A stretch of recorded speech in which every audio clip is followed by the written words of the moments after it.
भाषा पर बात करने वाला है।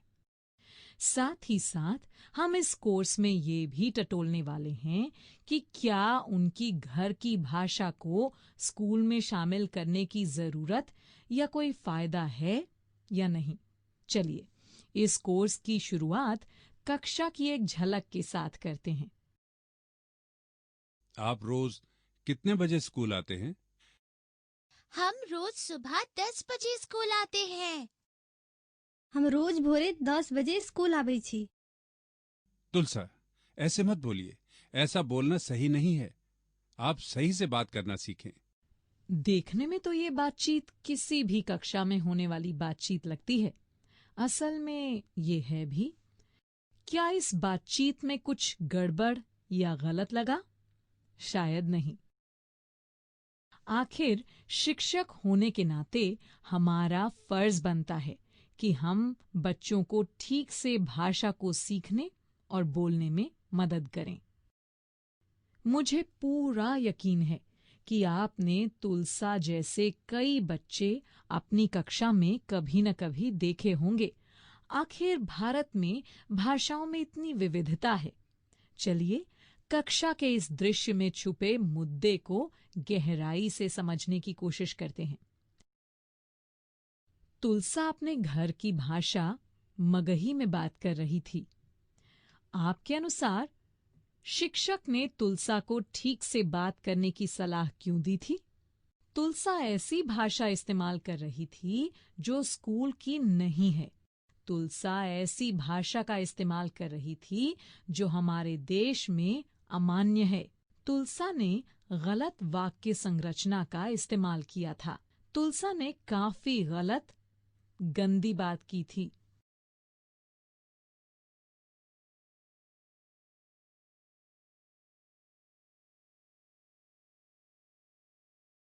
तुलसा स्कूल में इस्तेमाल या मान्य भाषा का इस्तेमाल नहीं कर रही है। ये स्थिति देश भर में कई बच्चों की है कि उनकी अपनी घर की भाषा को स्कूल में स्वीकृति नहीं मिलती है या उनकी भाषा का साथियों द्वारा मजाक उड़ाया जाता है। ऐसे बच्चे अक्सर अपने पैदा होने से ही इस्तेमाल हो रही भाषा को लेकर संदेह में आ जाते हैं और शर्मिंदा महसूस करने लगते हैं। सवाल ये उठता है कि क्या होगा अगर तुलसा जैसे बच्चों को अपनी भाषा के लिए इस तरह की नामंजूरी या सुधार हर बार मिले, या उन्हें अपनी भाषा स्कूल में इस्तेमाल करने से रोक दिया जाए, खासकर तब जब उन्हें स्कूल में इस्तेमाल होने वाली भाषा आती ही ना हो। आपने सही सोचा। शायद ऐसे बच्चे धीरे धीरे कक्षा में बोलना ही बंद कर देंगे। वे कक्षा के चुपचाप रहने वाले बच्चों की गिनती में शामिल हो जाएंगे।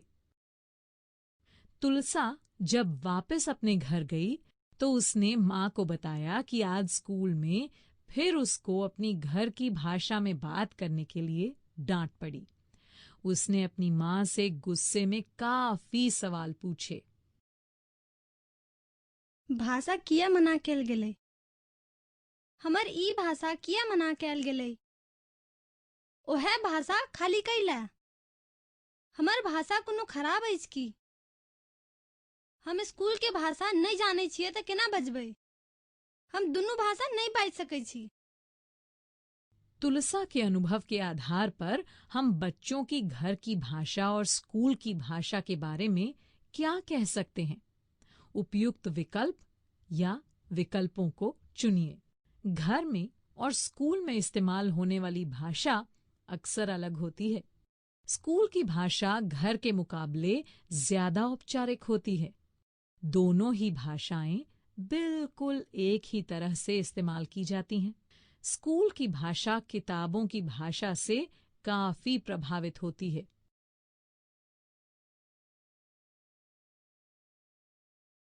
पहला, दूसरा और चौथा विकल्प सही लग रहे हैं।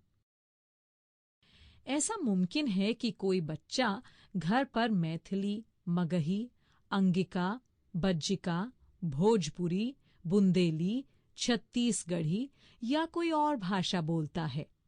ऐसा भी हो सकता है कि उसकी भाषा का शायद कोई नाम भी न हो। दूसरे शब्दों में, घरों में इस्तेमाल होने वाली भाषा स्कूल में इस्तेमाल हो रही भाषा से काफी अलग हो सकती है।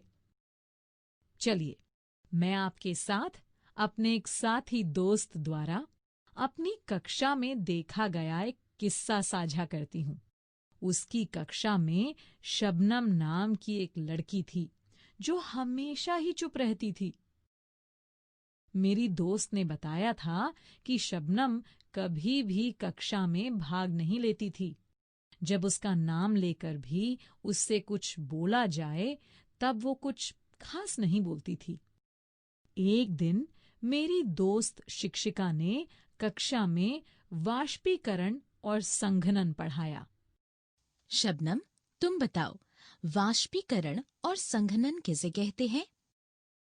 मैडम, वाष्पीकरण प्रक्रिया को कहते हैं जब जल बोलती क्यों नहीं हो आगे? मैडम, ठीक से याद नहीं आ रहा है। तुम्हें कुछ आता भी है? बैठ जाओ। अगले दिन वह स्कूल के मैदान से लंच के समय गुजर रही थी जब उन्होंने शबनम को किसी एक लड़की से बातें करते हुए सुना। शबनम की बातें सुनकर वो बहुत हैरान रह गईं। चल, तुझे तो पता ही नहीं है कि बादल कैसे बनते हैं। तुझे बड़ा पता है, वाष्पीकरण तक तो पता नहीं है। वाष्पीकरण है ही कितना मुश्किल याद करना। लेकिन नदियों और समुद्रों का पानी सूरज की गर्मी की वजह से धीरे धीरे भाप में बदलता रहता है और ये भाप की बूंदें धीरे धीरे इकट्ठा होकर आसमान में बादल बन जाती है। चल, तू ऐसे ही बोल रही है, किताब में तो कुछ और ही लिखा है। देखो दोस्तों, यहाँ पर हालांकि शबनम और शिक्षक दोनों ही एक ही भाषा यानी हिंदी का इस्तेमाल कर रहे थे, लेकिन इसके बावजूद शबनम खेल के मैदान में अपने दोस्त को आसानी से वाष्पीकरण और संघनन के बारे में बता पाई। आपके अनुसार ऐसा क्यों हुआ होगा? किताबें काफी मानक अकादमिक भाषा का इस्तेमाल करती हैं। किताबों की भाषा काफी औपचारिक और विषय केंद्रित होती है। किताबों में रोजमर्रा में इस्तेमाल होने वाले आम शब्द नहीं होते हैं। शबनम ने किताब में दी हुई परिभाषाओं को ठीक से याद नहीं किया होगा। शबनम को वाष्पीकरण और संघनन की अवधारणा ठीक से समझ नहीं आई होगी।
हमें लगता है कि पहला, दूसरा और तीसरा विकल्प सही है।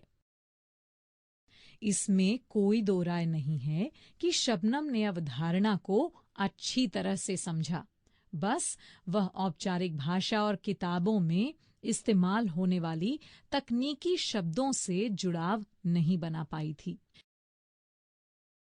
इससे ये स्पष्ट है कि मुश्किल औपचारिक भाषा में तकनीकी शब्द शबनम जैसे कई बच्चों के लिए मुश्किल पैदा करते हैं।